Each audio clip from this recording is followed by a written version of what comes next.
السلام علیکم ناظرین، میں ہوں اٹلی سے رضا وسیم اور آپ دیکھ رہے ہیں ٹی وی فور یو۔ اقوام متحدہ کی مانیٹرنگ ٹیم نے سلامتی کونسل میں ایک رپورٹ جمع کروائی ہے جس میں انکشاف کیا گیا ہے کہ تحریک طالبان پاکستان کے وہ کرندے جو پاک آرمی کی سرکوبی مہم کے دوران یہاں سے فرار ہو کر افغانستان میں پناہ لیے ہوئے ہیں، وہ اب پاکستان میں دہشت گردی کی ایک لہر شروع کرنے کے لیے اپنی کارروائیوں کا آغاز کر سکتے ہیں۔ اس سلسلے میں آج ہم بات کریں گے۔ یہ ایک بڑا سنجیدہ موضوع ہے اور ایک سنجیدہ رپورٹ ہے جس کے حوالے سے وہ تمام نکات جس میں پاکستان کا رول، جس میں افغانستان کا رول، بھارت کی انوالومنٹ، ان سب پہ ہم بات کریں گے۔ تو تفصیل سے اس موضوع پہ بات کرنے کے لیے اگر آپ نے ہمارا چینل اب تک سبسکرائب نہیں کیا تو اس کو سبسکرائب کر لیں تاکہ اس سلسلے میں جو مزید ڈیولپمنٹ ہوں گی اس سے بھی آپ بآسانی باخبر رہ سکیں۔ اچھا، یہ اقوام متحدہ کی جو مانیٹرنگ ٹیم ہے یہ بین الاقوامی دہشت گردی کے حوالے سے اپنے تجزیاتی رپورٹ سلامتی کونسل میں جمع کرواتی ہے اور پھر اس بنیاد کے اوپر اقوام متحدہ جو ہے وہ کارروائیاں کرتا ہے۔ مثال کے طور پہ وہ کارروائیاں کس طرح کی ہوتی ہیں؟ بعض ملکوں کو انتباہ کیا جاتا ہے، بعض ملکوں کے اوپر پابندیاں لگائی جاتی ہیں۔ تو اس مانیٹرنگ ٹیم نے بنیادی طور پر عراق، شام اور افغانستان میں جو شدت پسند گروپ ہیں جو اب دوبارہ سے سر اٹھا رہے ہیں امریکی اور اتحادی افواج کے انخلاء کے بعد، ان کے بارے میں ممکنہ خدشات کا اظہار کیا ہے۔ یہ چونکہ بین الاقوامی پلیٹ فارمز ہیں اور ان کے اوپر جو بھی اس قسم کی تحقیقاتی رپورٹ پیش کی جاتی ہیں، جمع کروائی جاتی ہیں، اس کے اوپر کارروائی بھی ہوتی ہے۔ اچھا، یہ کام جو ہے افغانستان کی جو تازہ ترین صورتحال ہے اس کے پس منظر میں بھی بیان کیا گیا ہے۔ اب یہ ہونے کیا جا رہا ہے کہ جو جماعت الاحرار، ٹی ٹی پی، داعش اور القاعدہ یا ان سے جو ملحقہ گروہ ہیں جو اس وقت زیادہ تر عراق، شام اور افغانستان میں پنپ رہے ہیں یا موجود ہیں یا اپنے اہداف کو حاصل کرنے کے لیے تیاریاں کر رہے ہیں، اس کے بارے میں یہ ایک تجزیاتی رپورٹ ہے۔ پاکستان کو افغانستان کی سرحد سے ہمیشہ دراندازی کا خدشہ بھی رہا ہے اور سامنا بھی کیا جاتا رہا ہے۔ اس کے لیے میں آپ کو ایک مثال دیتا ہوں۔ مثال کے طور پر پاکستان نے جب افغانستان کے بارڈر کے اوپر باڑ لگانے کا کام شروع کیا تو اس میں بے شمار مزاحمت ہوئی افغانستان کی طرف سے، کیونکہ وہاں سے کیا ہوتا تھا کہ مختلف طرح کے جو گروپ ہیں وہ پاکستان میں آسانی سے داخل ہوتے تھے، کارروائیاں کرتے تھے اور پھر واپس جا کے افغانستان میں پناہ لے لیتے تھے۔ این ڈی ایس را افغانستان اور بھارت کے گٹھ جوڑ کے نتیجے میں ان کو جو آشیرواد حاصل تھا اس میں ان کو بڑی آسانی ہوتی تھی کہ وہ یہاں پہ دہشت گردی کریں اور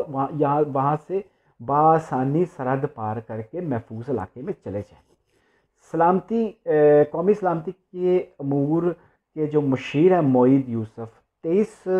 جون کو لاہور میں جو واقعہ ہوا تھا دہشت گردی کا، دھماکوں کا، اس میں بھی انہوں نے تمام تر شواہد جو ہیں دنیا کے سامنے رکھے تھے اور بھارت کی انوالومنٹ کے شواہد بھی پیش کیے تھے، لیکن اس کے اوپر کسی نے کوئی کان نہیں دھرا، اس کے اوپر کوئی کسی قسم کی کارروائی نہیں ہوئی۔ لیکن اب جب کہ مانیٹرنگ ٹیم نے سلامتی کونسل میں باقاعدہ سے ایک رپورٹ جمع کروائی ہے اور رپورٹ کے سورسز کیا ہیں، ایک تو ان کی اپنی تحقیق ہے، پھر عسکری گروپوں سے کو اچھی طرح سمجھنے والے جو ماہرین ہیں ان کے انٹرویوز بھی کیے گئے، تجزیات بھی لیے گئے اور اس کی بنیاد پر یہ جو رپورٹ پیش کی گئی ہے اس سے پاکستان کے اس موقف کی تائید ہوتی ہے کہ بھارت اور افغانستان سے کچھ دہشت گردی سے متعلق عناصر جو ہیں پاکستان میں کارروائیاں کرتے ہیں اور واپس چلے جاتے ہیں اور وہاں پہ وہ بالکل محفوظ رہتے ہیں، کیونکہ وہاں سے وہ جو عناصر یہاں آتے ہیں ان کو مکمل طور پہ حمایت ہوتی ہے وہاں کے گروپوں کی، اور یہ جو کرندے یہاں آ کر کارروائیاں کرتے ہیں ان کے نتیجے میں جو پاکستان اپنی جو کر سکتا ہے، جو کوشش کر سکتا ہے ان کو روکنے کے لیے، وہ کوششیں ہمیشہ سے کافی کم رہی ہیں۔ اس کی وجہ یہ ہے کہ ایک طویل بارڈر لگتا ہے افغانستان کے ساتھ اور پھر بھارت جو ہے اس نے چونکہ بڑی انویسٹمنٹ کر رکھی ہے وہاں پہ، بلوچستان میں ان کی جو کارروائیاں ہیں وہ بھی ساری دنیا کے سامنے پاکستان نے کئی دفعہ رکھی ہیں، لیکن ان پر کبھی بھی کوئی کارروائی نہیں ہوئی ہے عالمی اداروں کی طرف سے۔ اقوام متحدہ نے اب اس رپورٹ کی بنیاد پر جو معلومات ان کو ملیں گی، امید کی جاتی ہے کہ پاکستان کے موقف کو سمجھنے کی کوشش کی جائے گی، اور ان ممالک کو جن کی ہم بات کر رہے ہیں، جو ہمارے پڑوسی ممالک ہیں، یا تو ان کو انتباہ کیا جائے گا، یا ان کو پابند کیا جائے گا، یا ان پر کچھ پابندیاں عائد کی جائیں گی جس سے وہ ثابت کر سکیں کہ پاکستان کے اندر دہشت گردی کے معاملات میں وہ ملوث نہیں ہے، یا وہ اس قسم کی کسی بھی کارروائی میں مستقبل میں ملوث نہیں ہوں گے۔ اچھا، جو باڑ لگانے کا کام ہے جس کا میں نے ابھی ذکر کیا، پاکستان زیادہ سے زیادہ کیا کر سکتا ہے؟ دہشت گردی کی کارروائیاں تو دنیا میں کہیں بھی ہو سکتی ہیں، اب پاکستان نے اپنے اینڈ سے یہ کام تو مکمل کر لیا ہے، باڑ لگا دی ہے، اور اس میں پاک فوج کے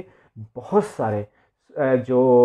جوان ہیں انہوں نے قربانیاں بھی پیش کی ہیں۔ اس باڑ کو لگانے کے لیے بڑی مزاحمت کی گئی تھی، اور اس کو روکنے کے لیے بہت بڑی بڑی کارروائیاں بھی کی گئی تھی ہمارے علاقے کی طرف، ہماری سرحد کے اس طرف۔ ادھر سے یہ عناصر آتے تھے، حملہ کر کے چلے جاتے تھے، لیکن آرمی چیف نے پچھلے دنوں آگاہ کیا ہے پوری قوم کو کہ اس باڑ کا 90% کام جو ہے وہ مکمل ہو چکا ہے، اور اب اس طرح کی در اندازی کا امکان نہیں رہے گا۔ ہم امید کرتے ہیں کہ ایسا ہی ہوگا، اور افغانستان کی طرف سے جو در اندازی کے واقعات ہوتے ہیں وہ رکیں گے۔ اچھا، اب اس رپورٹ کی طرف آ جائیں۔ اس رپورٹ کی اہمیت یہ ہے کہ اس وقت افغانستان جو ہے اس کے اوپر ساری دنیا کی نظر ہے۔ طالبان جو ہیں وہ 90% تقریباً حصہ جو ہے اس کے اوپر قابض ہو چکے ہیں، اور پاکستان کو انہوں نے یقین دلایا ہے، اور دنیا کے دیگر ممالک سے وہ کہہ چکے ہیں کہ افغانستان کی سرزمین کو وہ کسی دوسرے ملک کے خلاف استعمال نہیں ہونے دیں گے۔ اچھا، یہ جو نئی ڈیولپمنٹ ہو رہی ہے، اور طالبان موجودہ حکومت کے ساتھ مل کر اگر کوئی سیاسی حکومت بناتے ہیں یا اسلامی امارات کی حکومت قائم کرتے ہیں، تو پھر بھی ان عناصر کی سرکوبی کے لیے پاکستان کو ان کی مدد چاہیے ہوگی۔ پاکستان سے طالبان کا رابطہ موجود ہے، اور افغانستان میں ایک پرامن حکومت قائم کرنے کے لیے پاکستان ہمیشہ سے اپنا کردار ادا کرتا رہا ہے۔ لیکن یہ جو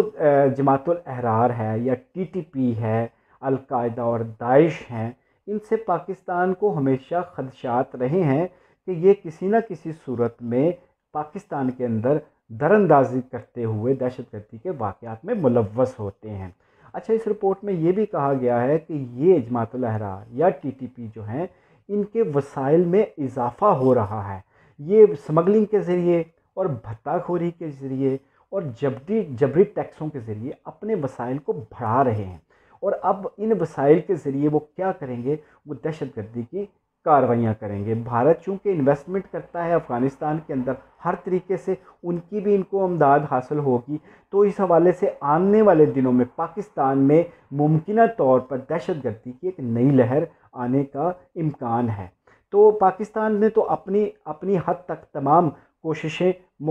کر لی ہیں، تیاریاں کر لی ہیں کہ اس طرح کے واقعات پیش نہ ہوں، لیکن اگر افغانستان میں خدا نخواستہ کوئی سول وار کی